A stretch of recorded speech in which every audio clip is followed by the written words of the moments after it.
Welcome to the Brett Davis Podcast. Well, hello, everybody. It's nice to see you today, of course. And I'd like to say I have a guest today that I've been a fan for about 1 week. 2 weeks, somewhere in there. Taylor Dunn.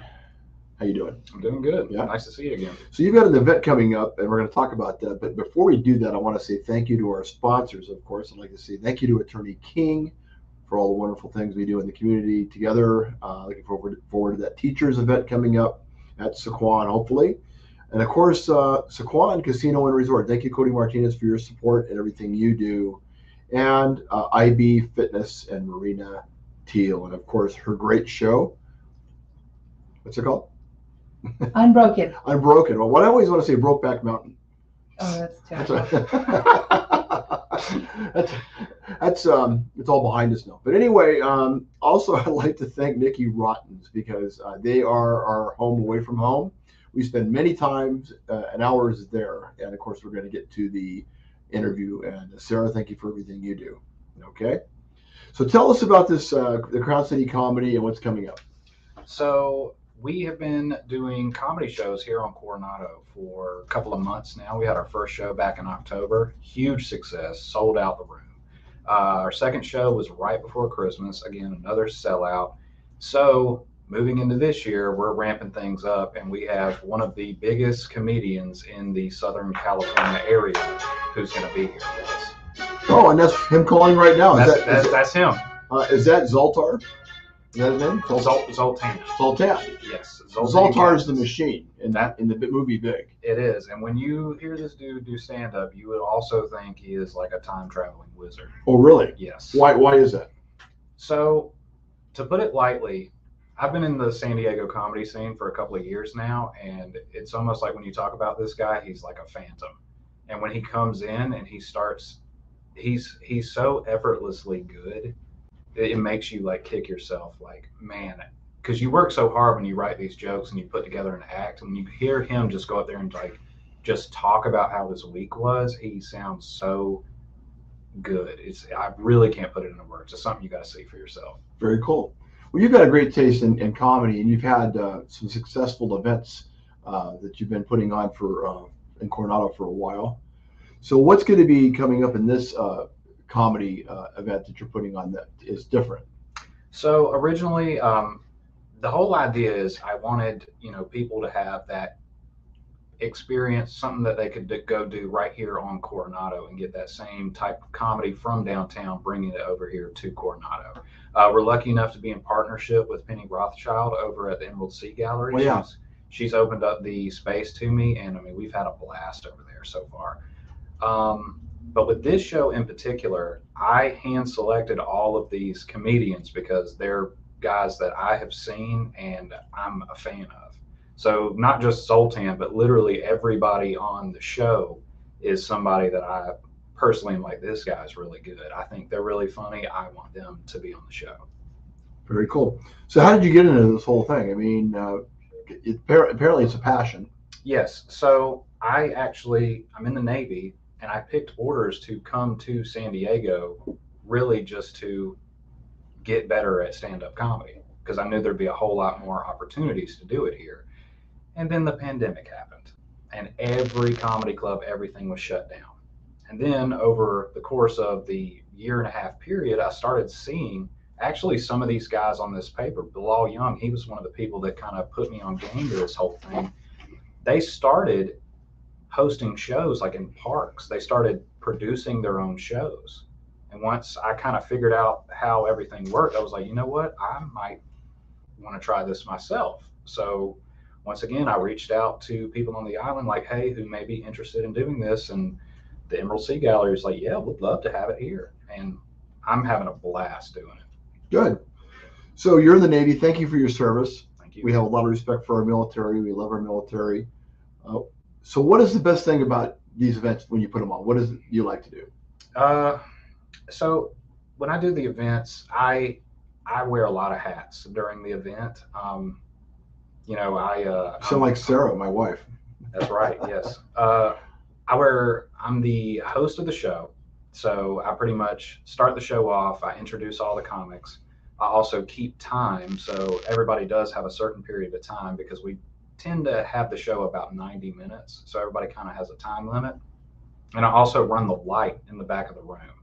So if you do come to the show, you're going to see me running around the room like this over and over again because I'm having to be in so many different spots. I'm checking on the comics upstairs, making sure they're comfortable and they're good to go. But I really enjoy it. It's a lot of fun. How long do the events take to prepare for it, and how long does it take to do the show and then, of course, clean up everything? Because this has got to be a lot of work. So I'm actually lucky enough that, Penny, I also have a couple of other people that I work with that help me set up because I'm normally on the day of the show, I'm actually at work that day. And, for our first show, I was like, how am I going to take off work and be able to set this up? And I just called them and they were like, hey, we'll set up everything. Don't worry about it. Just show up at 6. And that's what we did. They set up all the chairs, all the stages, the sound equipment. I come in, I test everything out, and then we get the show rolling around 7 o'clock. Doors open. 7:30 is when the show starts. So everything seems to be a go. There's no close downs of anything going on right now. Right. What do you typically talk about in your comedy? For nobody that's ever seen you before. For me, it's changed a lot. I've noticed just over the past couple of years. I started when I was 18 years old. And I didn't have a whole lot of life experiences at the time when I first started. I mean, you can imagine what an 18-year-old has to talk about. So now at 28, I'm really finding a whole new bracket to break in, if that's the correct way to say that. So do you talk about current events? Do you talk about things that are going on in the world? Do you talk about the pandemic? What is it your comedy touches on? It really just depends. Sometimes if a current event happens and I think it's really funny, sometimes I'll talk about it. Sometimes it's just stuff that happens at home. Like pretty much my entire act right now is stuff that happened just in like the past 10 days, I want to say.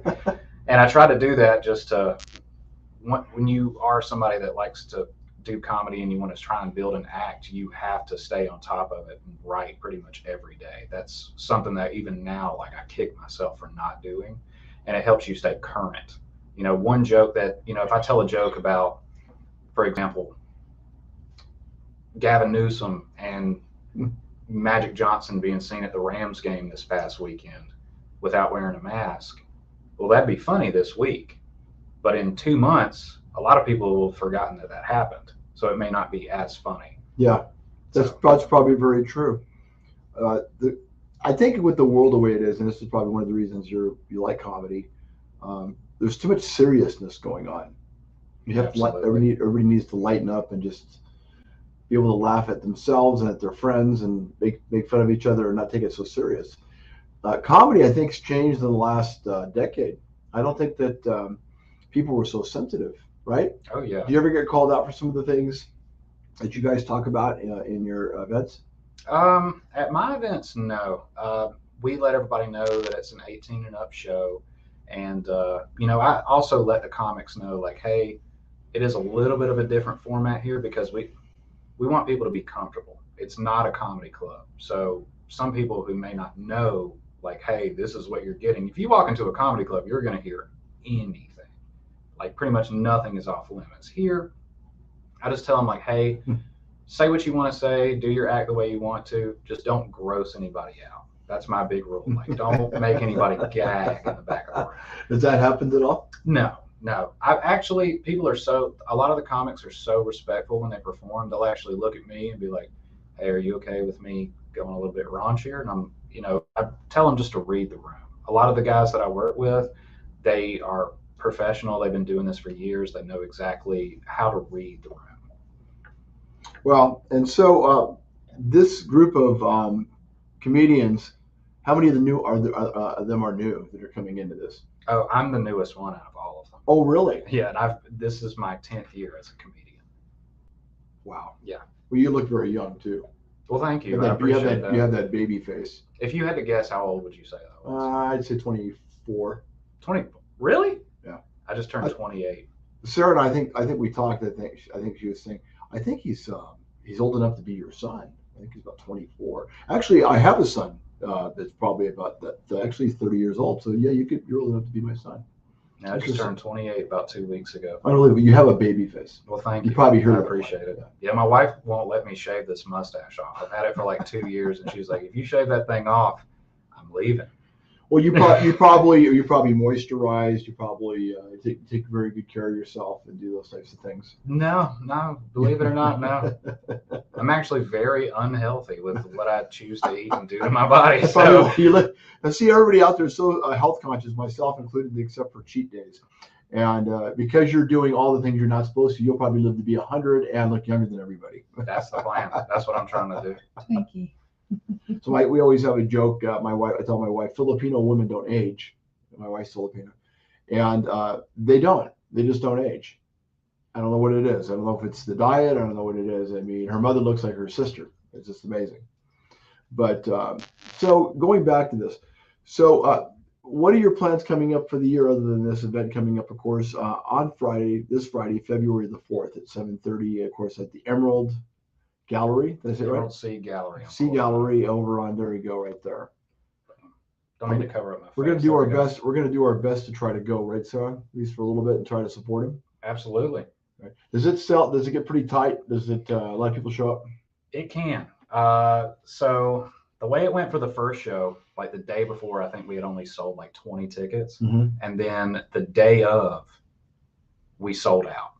Like people 2 hours. People waited till the last minute. Yes, and I get it because people are like, "Well, what are we doing Friday night? I don't know yet." Or maybe they're not sure what's going on because a lot of people think certain things are shut down. Maybe. Exactly. So, anything funny about this pandemic that will be talked about? I mean, is there anything we can laugh at about this thing? I mean, yeah, absolutely. I mean, a lot of these guys have, tried to find ways to, make light of the situation in any way that you can, because, I mean, you can't be sad about it the entire time. And, a lot of these guys over the past year have found ways to do comedy even when, there were no comedy clubs open. So, of course, they had to address the times that we were living in. Yeah, of course. And so how do you juggle everything you do, being in the Navy, being a father, being a husband, and also being a producer and a comic yourself? How do you do all that? Honestly, I've asked myself that a lot. You don't sleep. I do sleep. I sleep. But it's that military mindset where I wake up like 5:30 in the morning, no plans of waking up that early. It just happens. I just awake and time to get to it. Yep, that's pretty much the way it's gone for the past couple of years. So if there's somebody out there that's watching that is thinking about being a comic, what would you advise them? So it's actually funny that you bring that up, because a good friend of mine, a Navy buddy, he just did his first open mic a couple of nights ago, and he loves it. I will tell you this.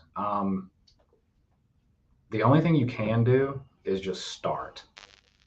Jump in the water. Just jump right in. If you don't know how to swim, you just jump in. That's how I did it when I was 18 years old. I'd done a little high school theater, but aside from that, it was just, okay, yep, this is what I'm going to do. I didn't let anybody hear my jokes. I bought my mom and my girlfriend at the time a ticket.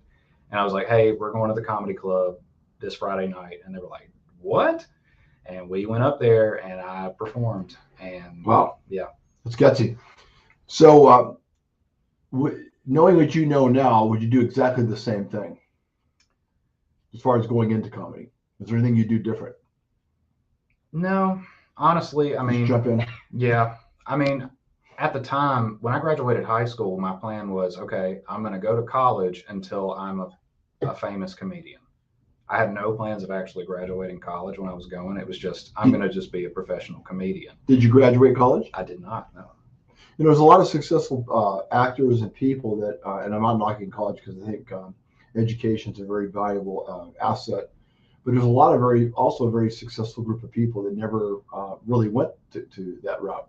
I agree.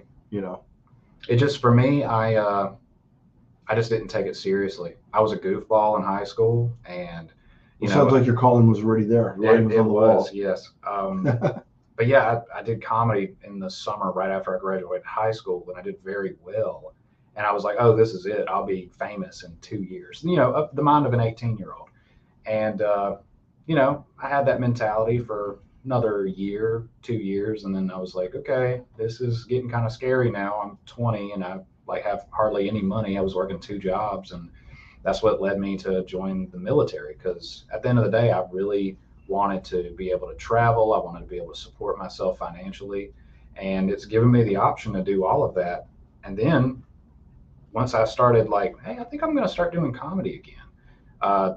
I was able to use the Navy, the travel experience, or the opportunity to travel, to do comedy in different parts of the world. I've done stand up in Spain. I've done stand up in Guam. Wow. Yeah, it's really opened up a lot of opportunities for me.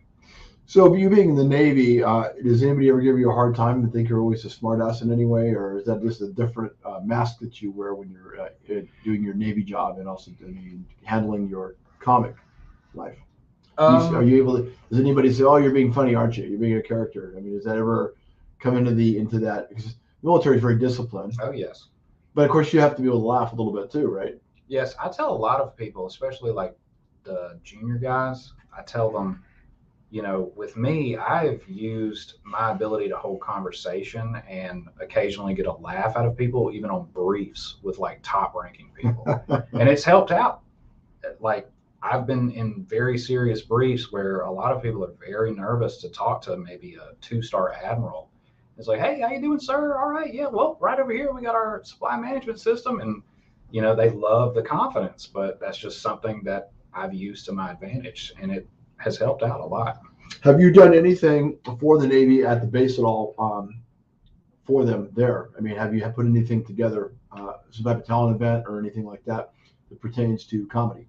So the idea has presented itself a few times. However, right now with the pandemic, I've actually talked with the base theater over here on Naval Air Station North Island, and they're just, well, with the pandemic, they're still following the rules to the T. So maybe, hopefully, once things start to clear up again and they look like they'll stay that way, then we might be able to work out something. But I know that 32nd Street actually had a comedy show like just this past weekend. Oh, really? They did. I found out about it after the fact, because one of the girls that was asked to be on the show, she posted something about it on her Instagram, and I was like, how did I not know about this? I'm in the Navy. Like, of all people that should know about comedy, and you didn't know about it. Yeah. So sounds like when you're at home and things happen you never hear about, and then all of a sudden it appears. Your wife knew, the kids knew, but you didn't know anything about it. Right. Exactly like that. So tell us again, this Friday, 7:30. Right. So this Friday, 7:30, Emerald Sea Gallery. We got ZOLTAN, KASZAS, Cameron Frost, Colton Harpy. He was our headliner on the last show. And he did really, really well.